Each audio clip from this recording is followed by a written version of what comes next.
people don't know that water can be dangerous. Even in places that I've been, they pick up the water from the river. They don't know what E. coli is. So I think the revolution has to be for health, has to be for better economics, for the grander public, not just the 1%. For me, the water topic is life or death issue. It's not something that, okay, maybe let's take into account. No, it has to be a politic on that because it has so many consequences on people's health. You go to the government in Argentina or anywhere in Colombia, anywhere in Latin America, and you tell them, look, can you invest a little bit for the water or for the systems and stuff? No, we don't have the budget. We never have the budget. When presidents were coming to visit to Beijing, they were spreading these kind of chemicals to clean the air and then have this kind of beautiful weather. Like, we're not talking about 50 million, 100 million. Those are big numbers. About 2 billion. We're talking about a quarter of the world have no access to clean, safe drinking water. We are not capable to build all the filters for all the problems. The thing is at least we are the person that they approach to us because we are the water activists. Don't ever let anybody tell you that you're limited. The first thing, Yakupura should become a movement for water, not a filter seller. We're trying to sell people a product. No, we have to sell people solutions to health, environment, and economics. You put these together emotionally, who's going to say no? That's what people are waiting for. They're waiting to give you this money for this reason.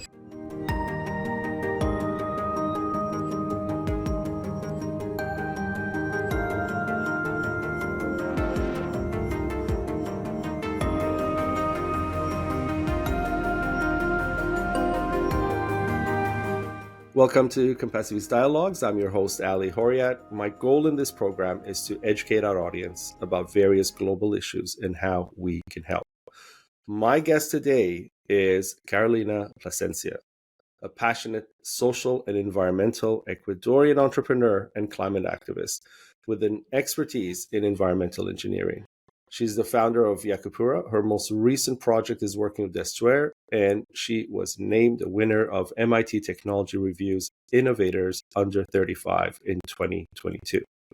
You just gave your age away. Her interests are exploring projects that help underserved communities and create economic, useful, and accessible solutions to everyday problems.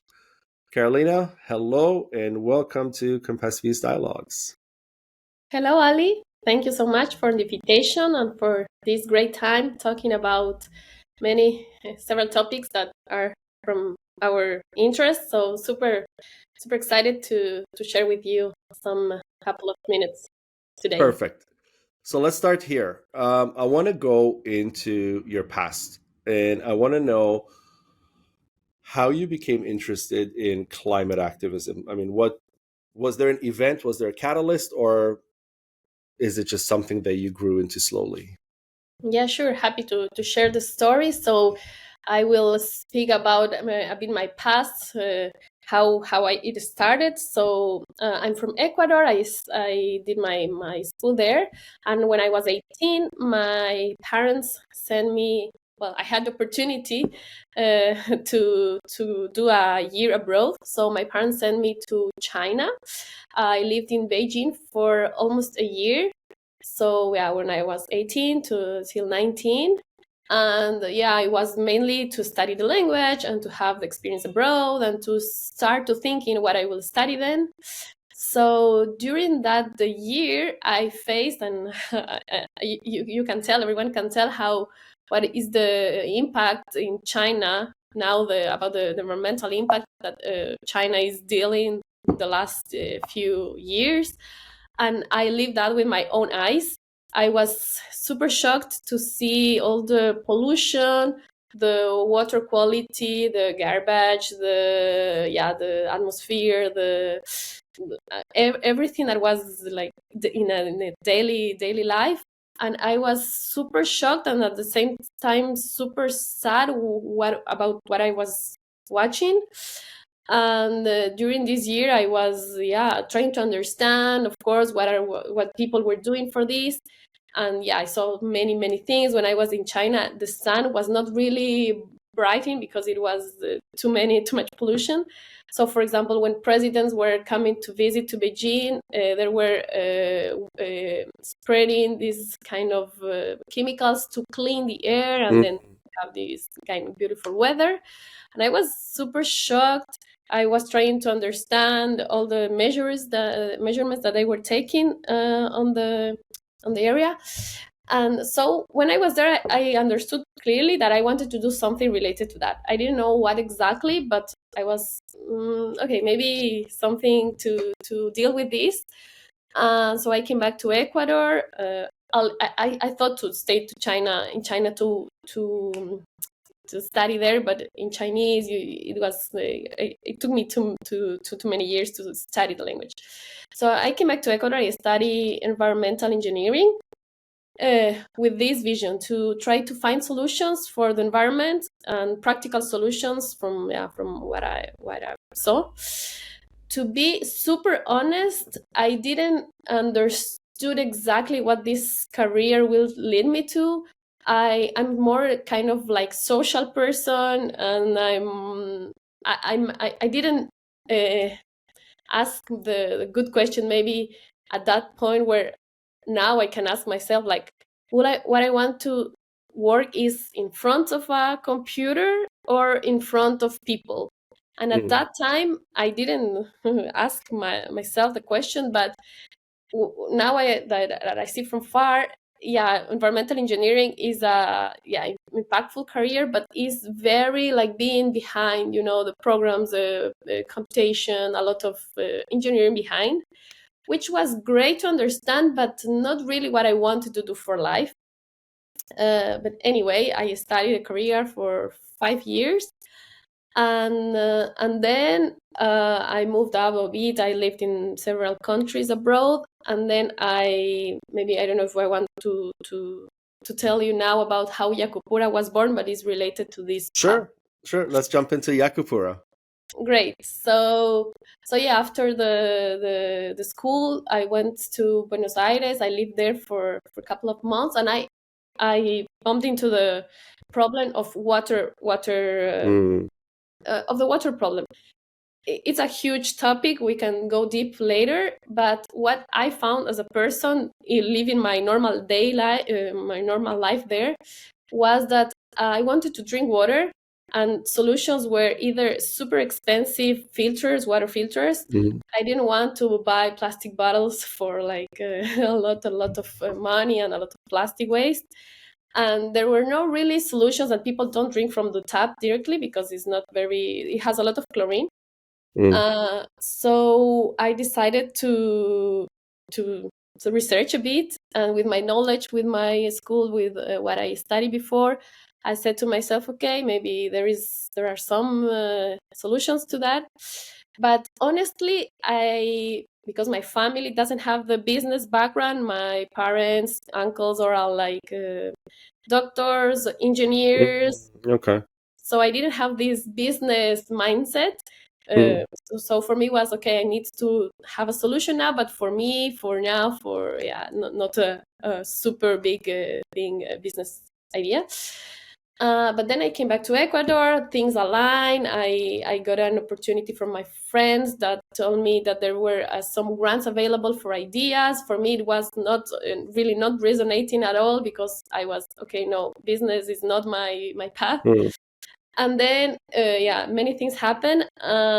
One day I said, okay, maybe this idea that I had before with the water problem, I can think more. So the first thing I did is find someone to do this idea with me, which is my actual co-founder in Yakupura.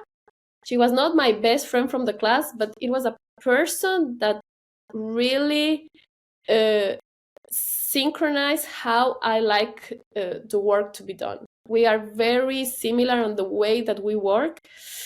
So I told her I have this idea. She, at the beginning, she was super excited. She said, yeah, let's do a bit of research. What's the problem? What are the things that we need to do? And then we needed a business person behind the project, because we were the two scientific persons behind. So we joined Danilo. Danilo is our third co-founder. I told him to come to work with us. We were also not super close before. It was kind of risky situation, but for me, choosing the co-founders was a matter of who I think are good people that are really going to take any project with you, because he even didn't know about the water system. He's super business person, so we need to, to tell him from 001 what is activated charcoal, what is chlorine, what is H2O, everything. It was super funny. And then we said, okay, let's do something. We all have our jobs, independent jobs, and then at some point we started to go on with the project. We won some grants, we went to Panama, and then we started to see that there was more than a product, there was a real problem on water. And there is many solutions because the problem is super huge. So we started to focus on one physical problem, which is the quality of water in houses. So we designed in an MVP, very in a 3D printer, very fast to understand what we wanted to do. With this, we travel a bit to countries to present to other people, to get involved into the problem. And for me, this is my biggest advice, or what I think is the most important, is to really get close to that, to understand 100% what is there. And once we understood, we came back, we say, okay, with what we have, what can we do with the limited resources, limited time? So we came back to Ecuador. We started to focus more and more on the project. And at some point, we started to sell. Our first sales was in 2019, of course, with friends, families, and then we started to sell more in the country. And so at some point, we decided to quit our jobs, to go all into this project, to gather more people, to understand what we can do more and how can we go further with us. So this was in 2020. We started. And what does the product do that you created? So we created a water filter that you put it into the faucet of the house, and what it has inside is basically activated charcoal and other minerals to absorb all the contaminants that the water can have. Normally in households, you don't have a lot of bacteria as people can think. Majority of the people think, oh, I don't drink, especially in Latin America. This is very Latin America. We don't drink because there is a lot of bacteria. Actually, it's not true. What it has a lot of, the water in Latin America in the household has a lot of chlorine. And chlorine is necessary to kill all the bacteria. So the government made great jobs to kill all the bacteria. But the problem is when it arrives to your house, you are taking this chlorine, and there is a big problem. And not only chlorine, you also have heavy metals sometimes. You have pesticides and other small traces of contaminants. So we decided to first understand what was inside, what was the water inside, and then with this we designed this filter with these components. So basically, you put it into the faucet, and you have clean water for the house. This was our first product, a small filter. We commercialized in Ecuador, now in Panama, in Peru. Then we of course we saw during this path that there is these kind of companies in Europe or in Asia, and we were like, okay, we're not inventing something new here. It's not an invention from zero. We are, let's say, taking some technology that is existing to the market that we are, because in Latin America there is no this market. So let's take these these solutions that are really doing great. Let's take in Latin America with with understanding what was the problem that we want to solve there, which is not exactly the same as Europe. Right. Okay. And now from 2019 of your first sale to, 2025, how have you grown and how have you changed as a company? Yeah, so we started with few products. We now have also the pitcher, the typical water pitcher that you can also filtrate water. And we included also more specific filters for bacteria in this case, because we understood that in Ecuador there is a community, there is a people that still take water, well water is not treated at all. So in that sense we develop a filter that can filter even bacteria. So the boreholes that people use for their homes for the waters, they have that in Europe too. In a lot of the Mediterranean coast in Europe, they have boreholes for water. So you design something that filters the well water basically as well, not just the water from the city. Yes, but it's not that it goes to the borehole. It's also at the end in the kitchen. Yes, So yeah, yeah. water in But the I mean, the faucet. water is different. That's Yeah, what I exactly, mean. The water from the borehole is very different than the water from your pipeline from the city. exactly. Yeah. Because in the borehole you are not putting chlorine every time. You are not No controlling. fluoride, no chlorine, none of that stuff. It's cleaner, but it has bacteria.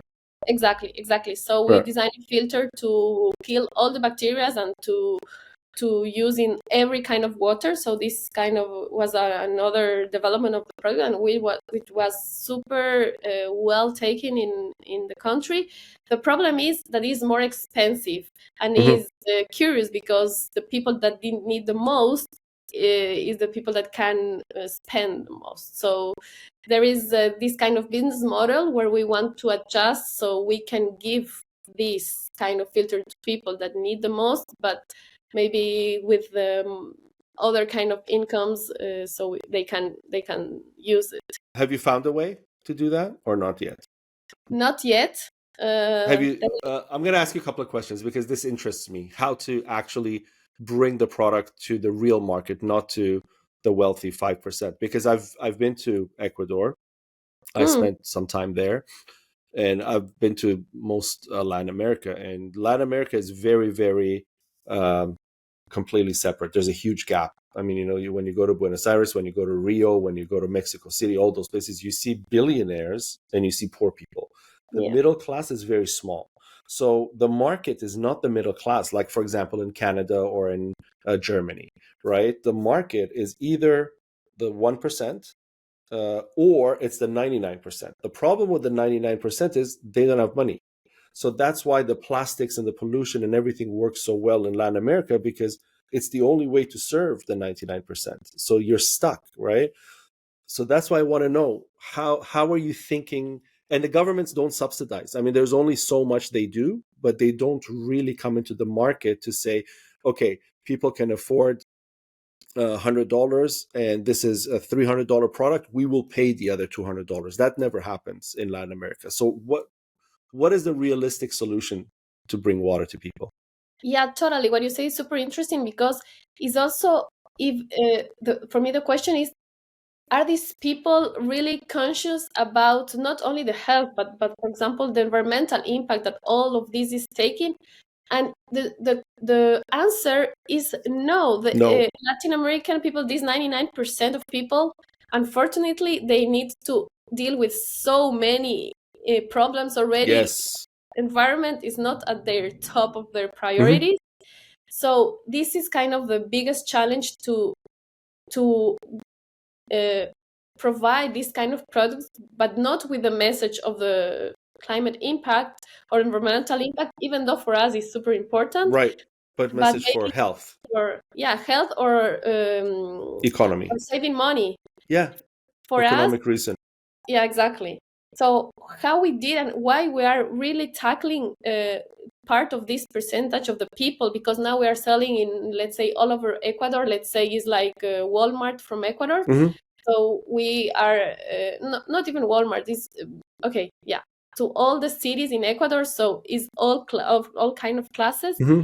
and we understood that there is a a space where people are understanding that they are saving money, because some of them are buying plastic bottles, and when you do the very easy calculations, you understand how much water you are saving when you use one of our Yakupura filters. This education or this path is kind of the challenge for us. At the same time, for us, this is the biggest goal, like to really go to the people that need the most and will feel the most.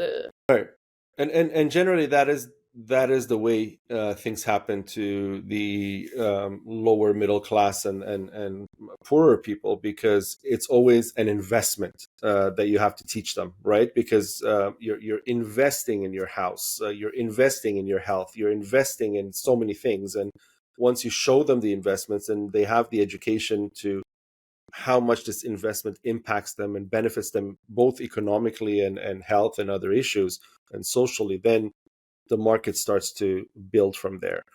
Exactly, and about the investment is exactly let's say the problem, because our filter, for example, costs $10, but for someone which income with their month income is $300, it represents a lot, So how can we? This is also a business model that we need to dig in.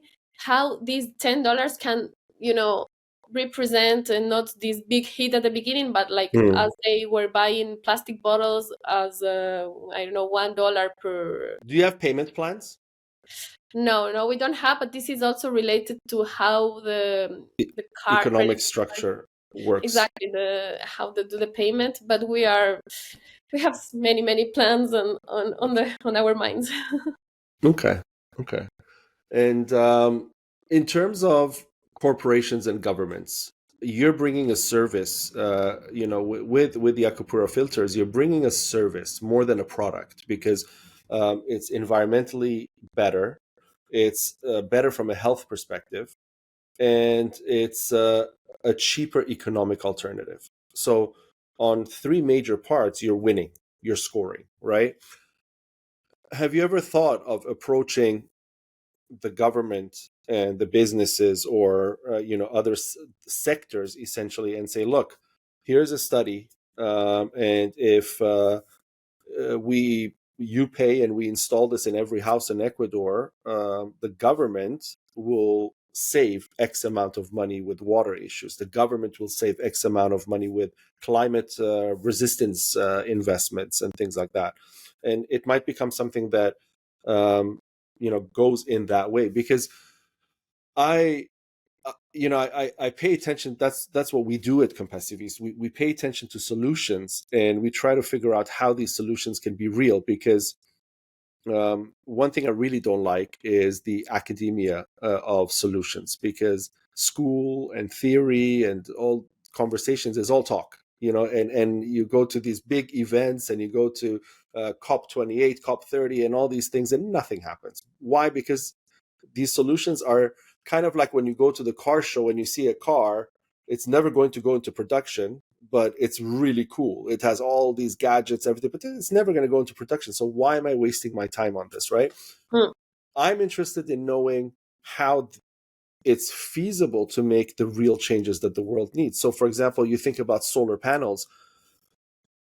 We talked about this before. Energy, water is also part of the energy problem. It's part of the energy crisis, alongside the fact that about a quarter of the world don't have access to clean drinking water. That's a reality, but that is part of the energy crisis. It's a chunk of the energy crisis. Now, solar panels, clean water filters, all these things should go under the government's blanket of services, not just for the people, but for the world. There should be, the UN should be dealing with this, should be dealing with all the governments and saying, hey, we all need to invest in this together, right? And whether it's increasing taxes or whether it's printing some money for this cause, however you want to go about it, there should be a way to enforce this kind of stuff. But I think the biggest problem is not that the governments don't want to do it,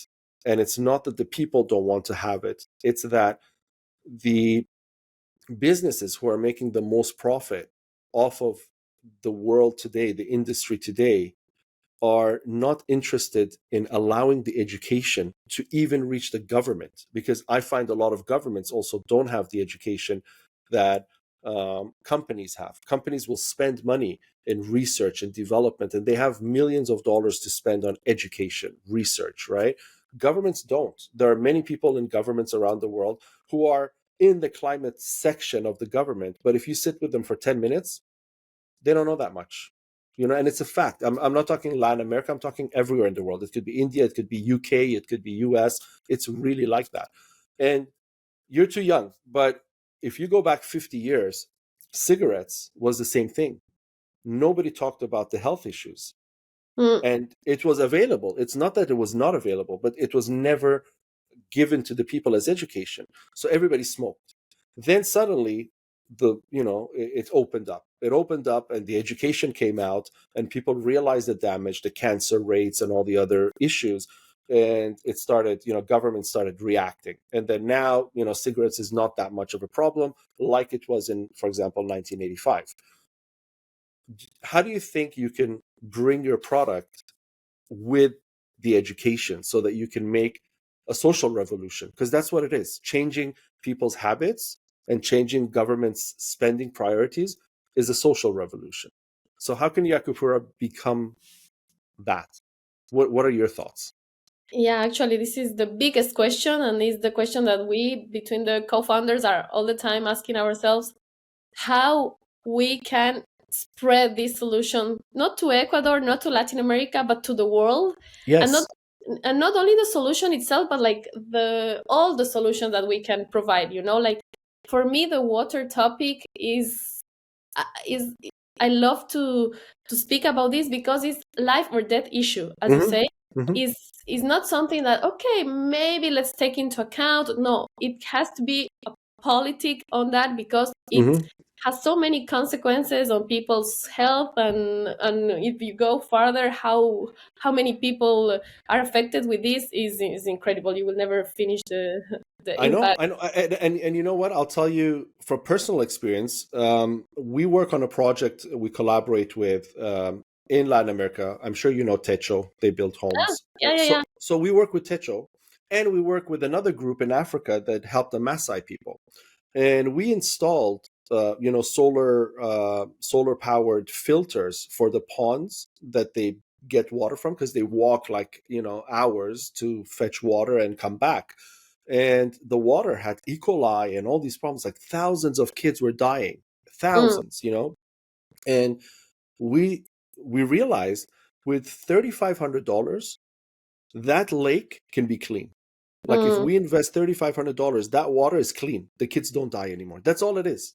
$3,500. That's it. mm. People, when you think about it on a global term, people are buying purses that are more expensive than Yes, $3,500. yeah. So, when you do the balance, but the thing is, when you go to the government, they're not willing to spend, for example, even $350,000 to get 100 of these and put them in all the ponds and lakes that are available in the area.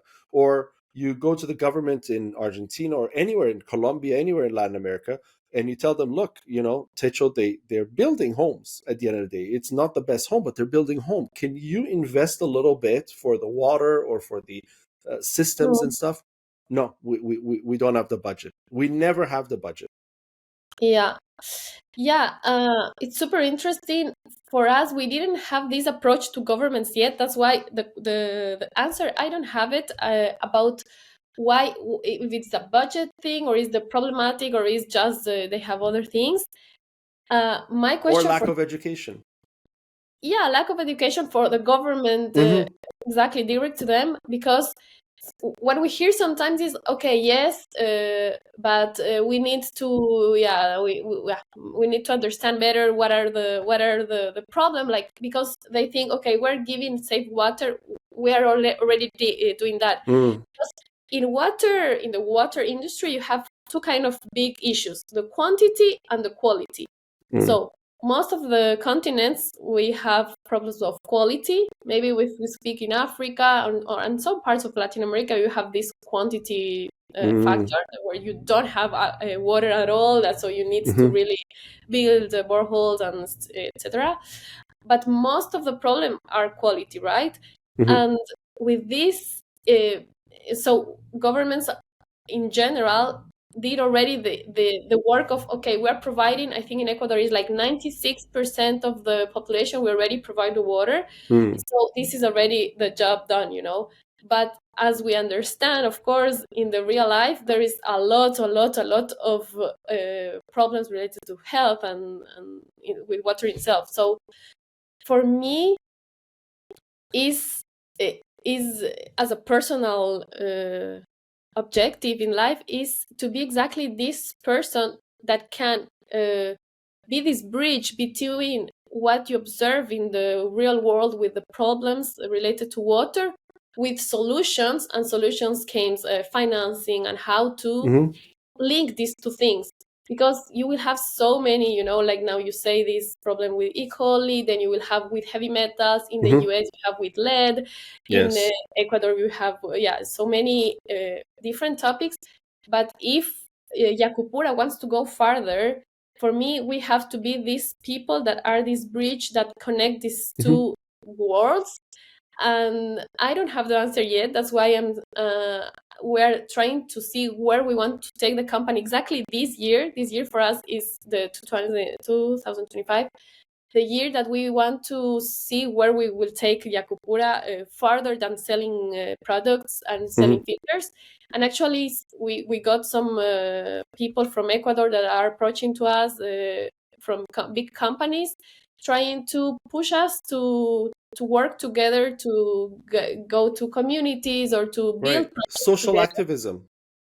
Exactly. Yes, that's what I was going to tell you. Like, you're looking at your product from a business perspective maybe is wrong, because like I said, I don't look at Yakupura as a product. The filter is a product, but it's not a product. It's a lifestyle improvement. You understand what I mean? There's a difference between understanding a product just as a product. That's how you sell many products, actually. You know, if you think about a car, it should only take you from A to B. So we should all invest in the cheapest possible way to get from A to B with a car. How is it that Rolls-Royce is selling cars? They're not selling a product. They're selling an emotion. Your filter, if you create the social activism for it, the communities know, and the communities want this, and they band together, there could be a fund that you can create on this. You know, if you can get the 96% of Ecuadorians to say, we understand, through, you know, some small videos, course loads, or some information pamphlets, whatever it is, to people, and they can start understanding and tell them, I'm not asking you to buy my product. I don't go into Walmart, don't buy my product. No. What we're going to do is we're going to first make the product accessible to Ecuador. So everybody come together. We need to raise, for example, $10 product at what's your population now? 15 million. Okay, 15 million, 10, $150 million. We need to raise $150 million to provide every house, not even, because 4 or 5 people live in one house. We need to probably raise $50 million. It's not a big amount of money. And you don't need to raise it in Ecuador. You can target the US, you can target many other countries, because it could be a case study. So if you go about it, you know, and you target, for example, you go to Bill and Melinda Gates Foundation or some of those big players who can pay 50 million, no problem. And you tell them, give us 3 years. Let us show you what this can do as a system. And then we can invest real money to save water. Then you're not selling a product anymore. You're selling a solution. Right now, you're selling a product. When you talk, you're selling me a product. You're selling me a filter. What I want to hear is Carolina sell me a solution. Yeah, it's 100% truth, and it's exactly why when people ask me like, "Oh, what are you doing?" I'm saying Yakupura, and I tell people the numbers, the real numbers, and I was like, "Why you are not killing it in the world?" And I'm like, "Yeah, maybe our approach was super, like let's sell a filter, but maybe the communication and the yeah, it's maybe more deep than that. What you're Mm-hmm. saying is more than selling products is seeing a totally different kind of startup where you where you take all the knowledge that you Mm-hmm. have in the sector, and you take all the opportunities, worldwide opportunities, of course, and then Yes. you use as a pilot Ecuador as a Mm-hmm. pilot Mm-hmm. product. And you know what? I'm telling you this because this is exactly what I used to do. So before I quit my life and restarted, I used to manage a fund. You know, it was one of the largest funds in the country. Mm. And I used to sit there and meet people like you, maybe 10 people like you, or 20 people like you in a week. And they would try to sell me a product all the time. Now, some of them I invested in. Why? Because you need that product. So it's a To need. start When to it's start. a need, yeah, when it's a need, you invest in it because you know people will buy it because it's a need. Like, for example, oil for car, oil change. It's a need. You know, anybody who has a car needs oil. You know, you cannot not have it. Or tires. Tires is a need. You cannot have a car and not need tires, right? Those are needs. You Yeah. need them. The second type of product that they were selling was emotion. It was not the product. So somebody would come and say, there were actually a couple of startup brands, fashion brands, who are famous now. And they came and they were selling a puffer jacket and they were going to challenge Montclair, for example. Okay. And other ski brands in the top range. And you say, why? Why would this happen? How will this happen? And when they try to sell you the product with numbers, if we get into this department store and we can make them buy this much and blah, blah, blah, blah, blah, you're like, okay, great. But how are you going to get in the department store? And then they don't have an answer. They get stuck because they forget that they're not selling a product. There's no need for this product. They're selling an emotion.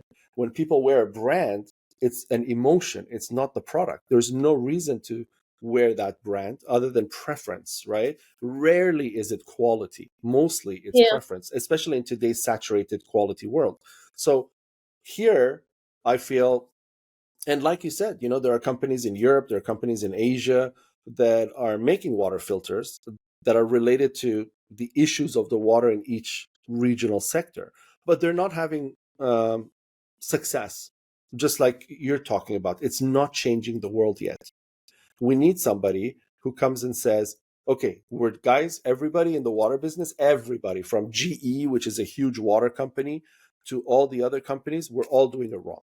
We're trying to sell people a product. No, we have to sell people solutions to health, environment, and economics. Mm-hmm. If we can put those three together on one sentence for people, and people come together and they invest in the betterment of their communities and societies, there's no reason to sell anymore. It's part of your life. Then it's part of your life. Yeah. So in that sense, I want to ask you in a concrete way, how do you see, for example, for us, for Yakupura, now that you understand the business model that we were Mm-hmm. managing this year, how do you see, for example, from now on, because yes, we needed this kind of basis, we needed to start to sell the products and, initial tests. But how do you see now as a business model how it will change for achieving this huge expansion that you mentioned?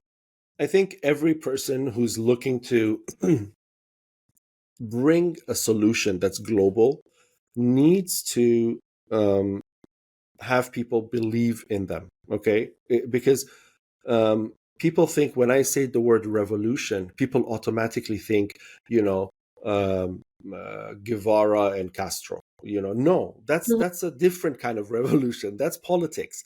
But there is a revolution in food. There is a revolution in water. There is a revolution in, your health. Many different things that maybe we didn't know 20 years ago. Now we've changed our lifestyle. So I think what you need to start promoting is a fight against the water crisis, a solution, right? So you're saying, look, we have a water crisis. Everybody knows we have a water crisis. Also, everybody knows nobody's been able to solve it. There's a lot of advocacy, there's a lot of money spent, but it's not been solved, essentially. So we're not sitting back and saying, okay, no problem. Because with the ozone layer, I remember when I was younger, it was a huge issue. The ozone layer is getting bigger. We're going to die. Blah blah blah. All these things, and then they stopped the sprays and they stopped some of the aerosols and things like that. And boom, now it's closed. It's fixed. We globally went after it and we solved it. But it happened because the public, even though we had no idea what it meant, we just knew that it was dangerous. That's enough. Right now, people don't know that water can be dangerous. Even in places that I've been, they pick up the water from the river or from the pot. They don't know what E. coli is. You see what I mean? So I think the revolution has to be for health, has to be for better economics, for the grander public, not just the 1%, which in most of Latin America is all the people. Because Yeah. generally, you're not creating any change in Latin America that really can serve the 1% by doing anything special, because they already have access to everything. Normally in poorer countries, when you're wealthy, you have more than when you're wealthy in rich countries. You Yeah. know, so you don't. There's no target there, but the target is for the overall. So I think the social activism should be the first thing. Yakupura should become a movement for water, not a filter seller. As a movement for water and for the education of water and for the betterment of water and for reducing the crisis of water, you also are including this product. Mm-hmm. This is an additional service that you're including. Now, this service can be tailored to the region. It can be tailored to South America. It can be tailored to North America. It can be tailored to Northern Europe. It could be tailored to the Mediterranean and North Africa, for example. And then you're making substantial changes around the world with your product, right? Because you're using your science, which is your product, to make the emotional changes. But unless you start putting it in my heart that I have to support Yakupura and be a part of Yakupura, it's not going to change my knowledge and my understanding of what Yakupura can achieve. And when you speak about your heart and your knowledge, now you're not speaking as a person in the public, but like governments, or is these NGOs or people that really can finance all these kind Yes, of projects that yes, really because need. yes, they believe the solution. Look, when you look at some of the huge donations that you read about in the papers, right? You read Jeff Bezos gave $180 million to someone. His ex-wife gave $50 million to someone else. Bill and Melinda Gates Foundation invested $1 billion in some project. These are massive numbers, right? And there's so much money. You have no clue how much money is in the world. People are, which you don't have access to them, I know, but there are people somewhere sitting saying, God, please send me something because I'm stuck with my money. Right now, for example, the EU has climate. You can actually qualify for that if you branch in the EU. They have a fund. It's holding 9 billion euros that's sitting there because they can't give it out. There's nobody applying. Nobody's applying. There's 9 billion euros sitting there, parked. Okay, there's a fund for anyone who can come up with a product or service that can improve the environmental issues or have some kind of impact on that. You fall right into that category if you bring the impact and the product and the social cause. You need 50 million, for example, to change a whole country. That's nothing. They will love to give it to you, but you have to bring that emotion, the movement, right? Because without the movement, if you say, hi, I have a filter, it's in Walmart, and if more people buy it, it will make a difference. Okay, what do you need? It's $10 now, but if we sell it at $5, most people will buy it. Okay, so we have to subsidize $5. No, I don't see that. Why? Because I cannot keep giving you $5 every year to subsidize this product for the end of the world. But if you say one time project, we're going to create a movement, we're going to change the mindset of people in Latin America as a continent, it's going to save this much water, it's going to reduce costs to government by this much, it's going to improve people's health by this much, and it's going to have this kind of climate impact. You put these together emotionally, who's going to say no? That's Yeah. what people are waiting for. They're waiting to give you this money for this reason. And you already have something that won you an award. Like, the MIT award you won. is not something they give to anybody who puts two wires together. It's a proper award. Like, it's not like you don't have the qualifications or you don't have the background, or when I read about you, you're very accomplished. So instead of looking at your product and your possibilities like this, start looking like this. The world is yours. You're bringing those solutions. Wow. Yeah, I think I don't have words about what you just say and the timing that you are saying it, because I'm just in this transition of life of like what we will do with my co-founders, what we'll do with this amazing seed we call gold Mm-hmm. seed Mm-hmm. that we were slowly putting water inside and trying to understand. But it's true that we have so many ways to grow, and not just as a business but as an impact, what we were talking about. So for me it's super interesting what you are saying to me, because actually, yeah, there is no barriers, and it's just trying to connect the good people with the good dialogue. Also, is not we need to prepare ourselves Mm-hmm. to become this bridge that I mentioned before, Mm-hmm. and to sell ourselves as a activist. Maybe we were not doing that because we were just very behind. In terms of selling the product. But it's true that we didn't have the yeah this time to go back and say, okay, maybe it's not this way, maybe can go a little the other way. Mm-hmm. And I think the future is social. I think the world of private business, in the sense of, you have a shop and you make a lot of money and you open another shop on the other side of the city or something, or try to get your product in Walmart. That era is really finished in terms of the impact you can make. It's, Yeah, old school. I mean, It's it's exponential. You sell, you do more marketing, you sell more filters, you do mhm. more marketing, you sell more filters.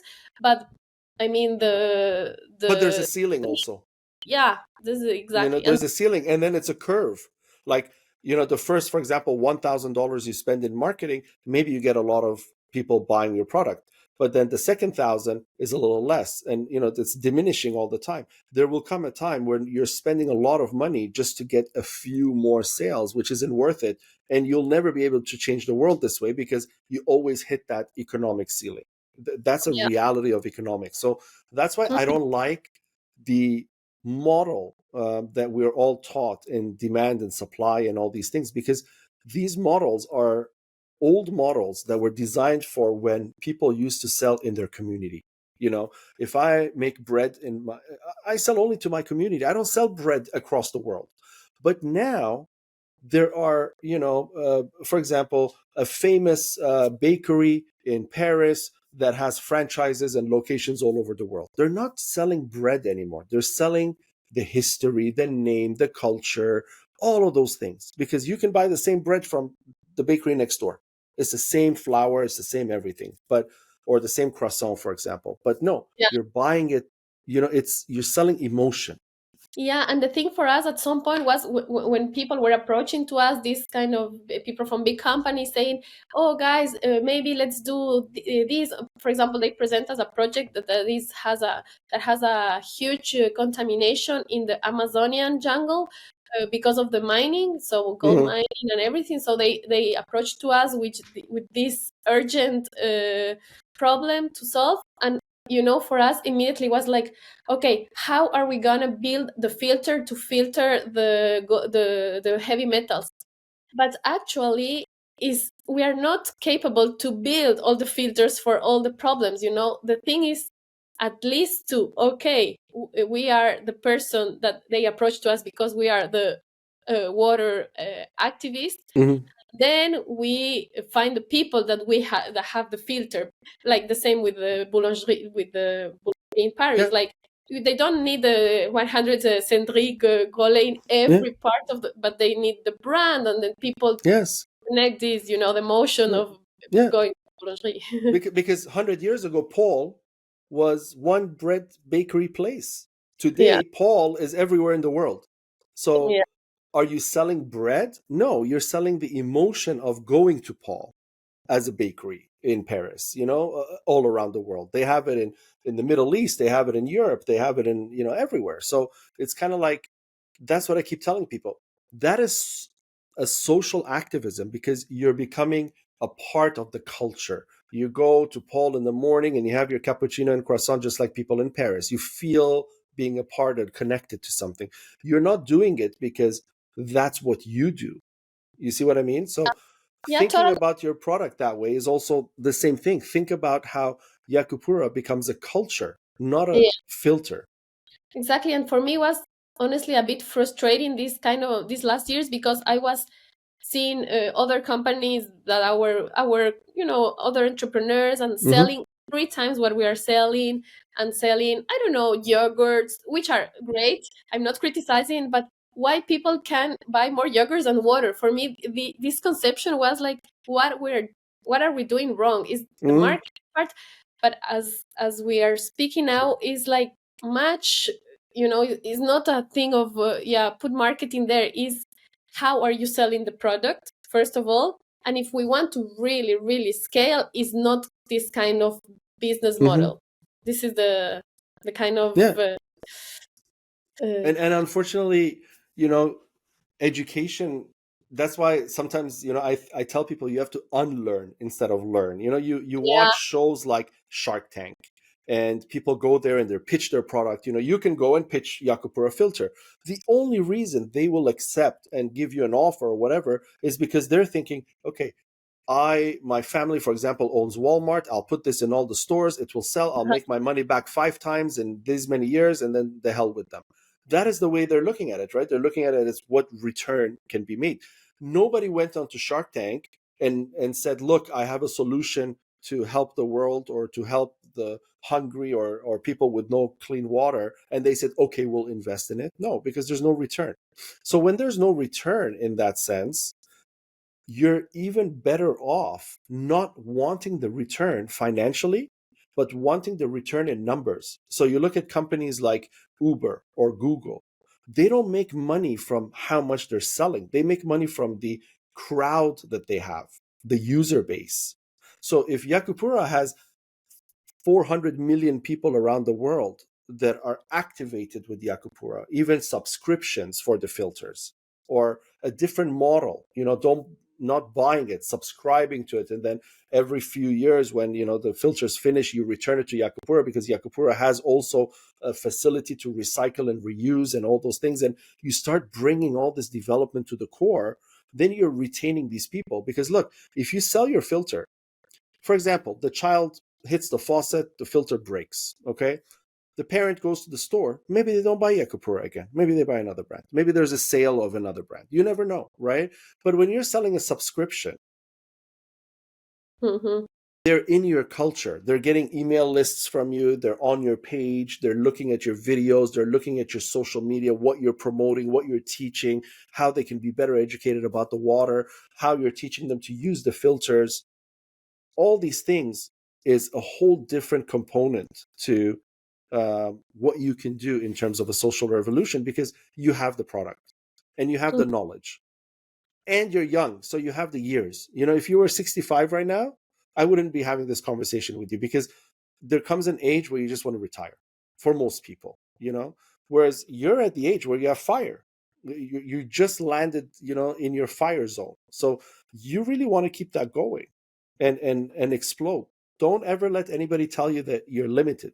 Yeah, yeah, true. And that's why I'm saying this is the good timing to speak about this, because as I told you before, I was in this transition where, yeah, what to do next, where you have this mind and you have so many paths and you have so many people. Mm-hmm. Honestly, there is a lot of people saying you can do this, you can do that. At the same time, you are like, okay, let's stick to the plan. And then like you need to diversify. And then you will say like, no, but you need to go get focused, just focus and don't think about the other things. But I think the main part of this is our ambitious, not in a financial way, just ambitious. Me and we are three co-founders, so Mm-hmm. my two colleagues, of really getting this to so far. We don't know the way, and this is so interesting that we don't have this answer, but now Mm-hmm. we're speaking and it resonates a lot with what it's our dream at the end. We started this with, yes, let's selling features, but we always were very aligned on what to do next, and we were super responsible on taking the time to do super the technology, and to take time to go to the lab and have all the certification, and to speak to people a lot. And so we were, and also listening to people. We have a lot of accelerators programs.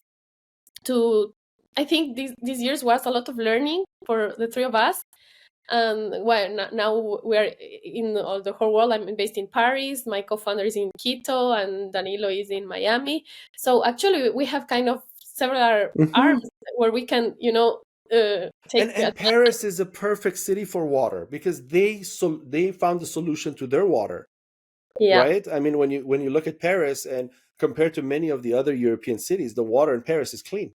Yeah. And it was, they have these massive filters and things like that whatever, but it's one of the prominent cities. So in a sense, if you look at the people and the spaces who were involved in making this transition, because go back 20-25 years and Paris water was not clean. The government one day woke up and they're like, no, that's it. We're going to put our foot down. We're going to fix the water. And then they really went after it. And they really brought the knowledgeable people into the scheme and said, let's fix water. And then they did. And now, it's clean water. So I think, I think I really, really believe that the activism part is a great, great portion of solving a lot of our existential crises. And the sooner we learn this, the sooner we start resolving issues. Because look, we're talking about water now, but in about 2050, that quarter of the population that has no access to clean water is going to be half the population. And that's not a long time away. And when you get to half the population, it becomes so much more difficult for you to be able to move Yakupura into the public, because half of the people don't have a faucet anymore. That you understand what I mean? So at least now you have a much bigger population, and if you can start saving it here, you're stopping the bleeding. Yeah. In French, they say mieux de prévenir que guérir, which means it's better to prevent than to remedy or whatever. And it's a very good saying, because this is where you are. You can stop the problem before it becomes a real problem. True. Yeah, 100%. I agree. Now I have a question for you. If people listening are going to take one thing away from you, what do you want that to be? One lesson. I think the biggest lesson is to choose a path or a job or a project where you really, I know it's super easy to say, but where you really find this passion that will lead to the impact. Meaning, this could be in several ways, but I think when you really see the latest outcome, the steps before come much easier, and it doesn't is something that you enjoy so much that you're doing well, and you can do it all over your life, maybe, hopefully. So I know I'm surrounded for so many friends and people that are in their job, or same as choosing a partner. The partner is like, I'm well. For me, it's not you have to be well. You have to.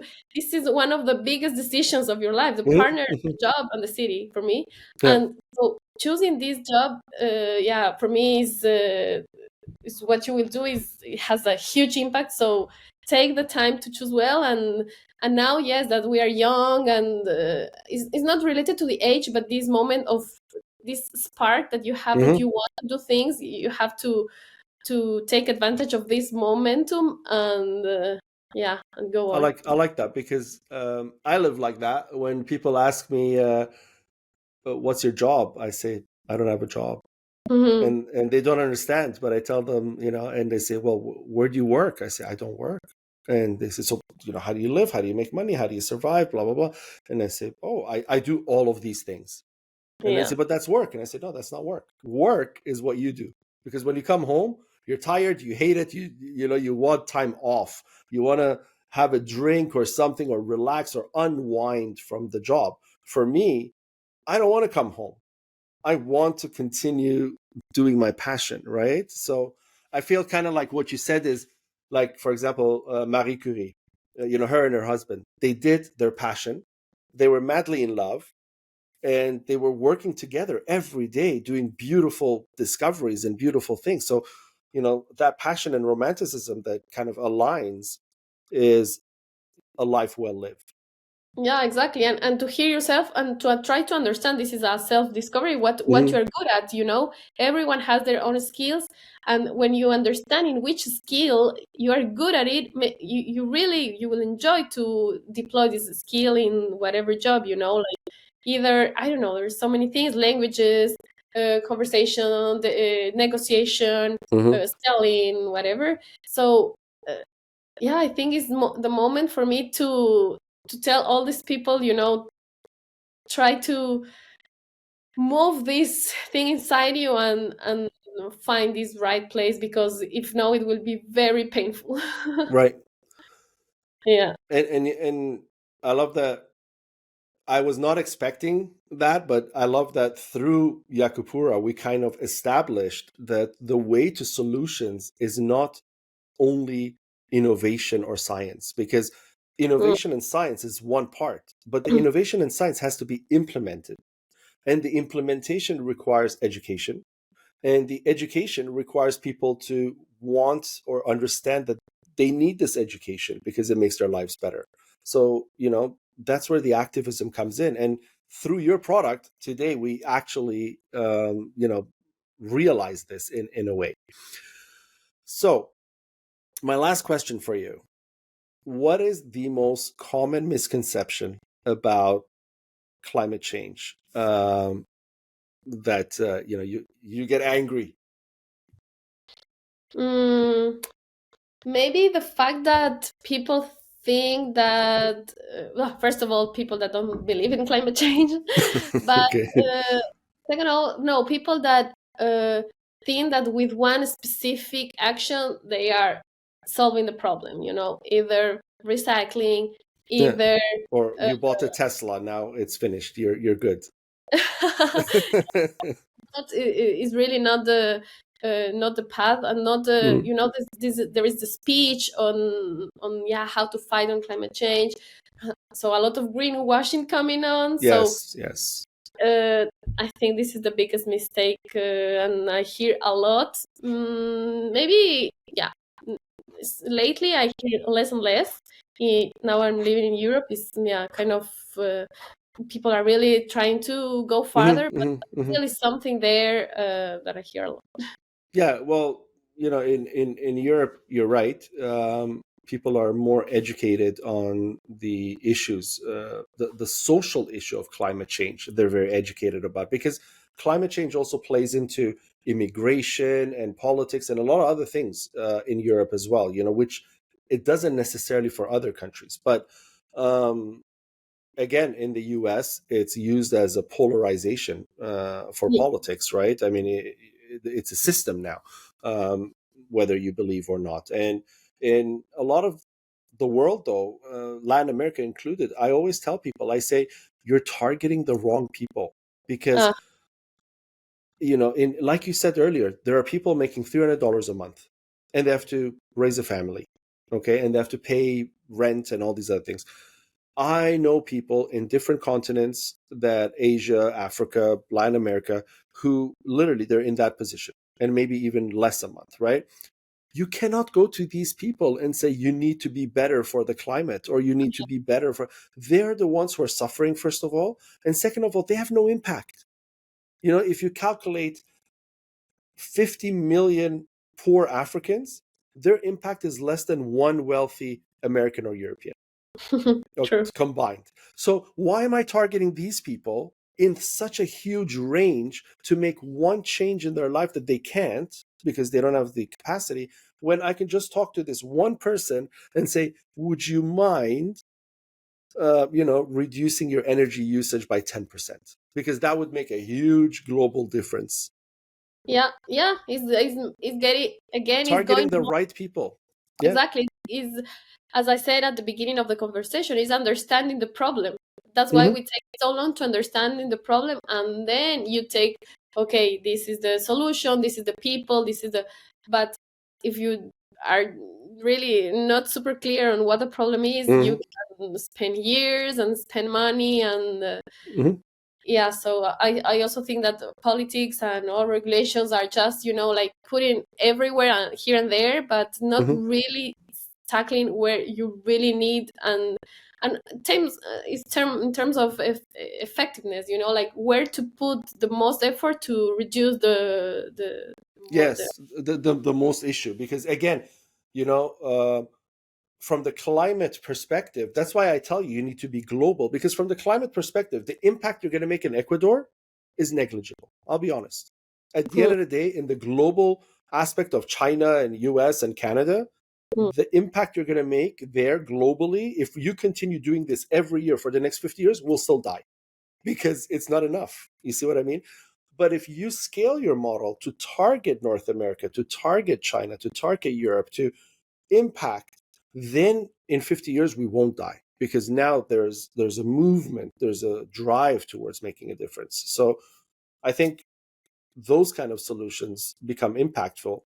And also, another quick tip: target wealthy small countries. I say this to people all the time. There are very rich small countries in the Middle East, for example, Qatar or the mhm, UAE. They're willing to invest in new technology all the time. They're buying new technology all the time. Why? They have the money, and the countries are very wealthy, and the people who live in them are also relatively wealthy compared to, for example, looking at Brazil or looking at Kenya. And so mhm, in that capacity, you have a bigger market that is accepting to invest for the climate, for health, for all those other things. You go to some countries and they have really hard water, and your hair gets destroyed, by showering and stuff, and you need filters and you need all these things. Well, if you change the model that you're bringing to the table, it not only saves them economically from all the products and the health and the damaged hair and all those things, but also the environmental impact. In a small country where there's a lot of money, the government will be willing to put this in as an investment because mhm, it's small. The ability is okay. For example, you go to somewhere like the UAE of 9 to 10 million population. So if you look at the amount of homes there and the amount of investment to do this for a country like that as a model is tiny. And they can show off. They can say, we reduced our water waste this much. We did this, we did this, we did this. It's something that those countries always are looking for. They're looking for a way to present to the world the advances that they're making. mhm. Whereas, if you're going to Brazil during Bolsonaro's, years, you're not going anywhere with your product. Yeah, I find super interesting how you connecting the politics, the government, not the government with the products, and why I want to understand, maybe because you have seen so many startups going through. So for you, is super connected the impact between the startup and the government policies, support, and everything, right? Yes, because that's where your system lies. I mean, look, Mm, a corporation cannot create a policy. Apple, it's the largest corporation we have. It's worth mhm, $4 trillion. It's worth more than many countries. Okay, it has more money than many countries, but they had to change their chargers to USB on their new phones all around the world. Why? Because the EU said no. Correct? So who's more powerful at the end of the day? Who establishes policy at the end of the day? So the research came and they said, look, if we have Lightning and if we have USB-C and if we have all these different cables and stuff, it's going to be this much more problematic for the environmental issue. There's no need. it does the same thing. Let's just use one compatible one so we can use it for all the products and reduce the waste. Okay, good plan, policy. I don't care how much Apple is worth. This is good for the good of humanity. People are not inherently evil. People are good people. They just don't have the opportunity to do good because nobody's bringing the good. Everybody's looking to make money. Mm. Yeah. Everybody's looking in Paris to live in the 7th or the 8th quarter. They're looking to come out of Saint Denis, for example. Nobody cares about the impact they're making in their community because money, money, money. You look in Paris, the 7th and 8th arrondissement, they're like, everybody dreams of moving into these places. So nobody's caring about the effect. But the people who care about the effect take that effect to the government that has the power to control the public and the corporations. Now Apple has to sell USB-C. Apple would have never made that decision on its own. But Apple greenwashes you by saying, look, now our phone covers are not leather anymore. Now are this and that. But why are you trying to sell me 2 different chargers if you really care? You see what I mean? But the government can do that. So if you align yourself with the protocols of the government, you always have the market green light to function, which is the most important thing you can do for yourself in terms of your activism, because you don't want to be an activist that is against the government. Yeah. That just doesn't work. At that point. And the important part that you say is that they are not our enemies at the end of the day. Is maybe they just don't know. That's why we're here. Yes, they just don't know. That's why the poor guys, they put these funds out. The EU. You're in Paris. I didn't even know you're in Paris. I will send you the information because I know the director of the whole fund. I'll introduce you to the director of the whole fund. You should talk to this person. And he used to be the director of the actual, he's the guy who started the fund. And then, he moved out, he placed somebody as CEO and now he's in the back. But these are governments who put this 9 billion euros together. It's not some business owner or something like that. They're looking for people to say, hi, I have an idea. So they can say, perfect. Thank you, God, for bringing an idea. Here's money. Let's try to make it happen. They are looking for this. But then people are going about it the wrong way. They never hit those spaces, So they sit there and they have a surplus of money that they can't use to real solutions. Yeah. And, so yeah, I think if you go that way, it's going to be perfect. Now, how do people reach you? Say somebody's listening to this and says, you know what? I want to know more about Yakupura. I want to know more about what they're doing. Maybe I want to invest in Yakupura. Maybe I know somebody that I can introduce them to government level or whatever. How do we reach you? LinkedIn, of course, the biggest platform, Carolina Placencia in LinkedIn, or Yakupura with Yakupura. No, we are also in Instagram, Facebook. I will love to speak with people after this podcast. I really think I have so many ideas, thanks to Ali, and so many ideas of collaboration in terms of expanding this super important topic to the people that needs the most. And so super happy to speak with everyone that is on the same line. Perfect. So thank you, Carolina, for speaking on Compassiviste Dialogues, and thank you for your passionate and compassionate approach to solving the pressing social issues of today, such as safe drinking water for literally over 2 billion people. Like, we're not talking about 50 million, 100 million. Those are big numbers, but 2 billion, we're talking about a quarter of the world have no access to clean, safe drinking water. So thank you for everything you're doing, and I really wish you luck. I will try to be as involved as you want me to be to maybe support, open some doors, and see how we can get Yakupura into the right spaces that you can grow through the activism. To our audience, please subscribe to the Compassiviste Dialogues channel and share this episode so we can find the solution to water, and follow us on our social media. All links to Carolina Placencia and her Yakupura and Compassiviste are listed below, so you can go check them out. We're here to help change the world together. I'm Ali Horia.